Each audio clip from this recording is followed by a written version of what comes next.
The $1 million booth, how Nintendo dominated PAX differently. If you watched my last video about booth costs, you'll know that a decent setup at PAX Australia can run you about 220k USD for a mid-sized space. Now, Nintendo, they spent more than 5 times that, close or over $1 million this year. And here's what's really interesting about that. Maybe they didn't go big because everyone else did. They went big because nobody else did. With EA having a small showing with The Sims and other people and large publishers and platforms like PlayStation and Ubisoft completely not there whatsoever, skipping the event, Nintendo had the floor almost to themselves. The extra spend meant their booth wasn't just impressive, it was unforgettable versus the others. Now, in some of the last videos that I've made, I've talked about how some marketers don't agree that these live events are worth it for the ROI just on their own, which is why they're starting to partner with others. But if you can completely dominate the show floor for a sum of money that you're comfortable with spending, maybe that means that it is really worth it going to one of these events.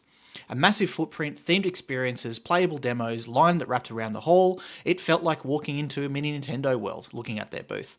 By choosing to go all in when others pulled back, Nintendo guaranteed top-of-mind recall.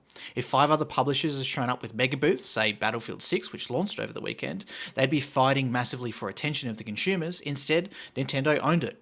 And that's the smart part. It's not just marketing spend, it's share of memory. And people forget about that quite often. Everyone's bombarded with ads. There's so much things to do on show floors. There's vouchers for certain things. There's influencers. There's panels to go to. And maybe dominating someone's memory over the weekend of, wow, that booth was so cool, is worth more or as much as all of that combined.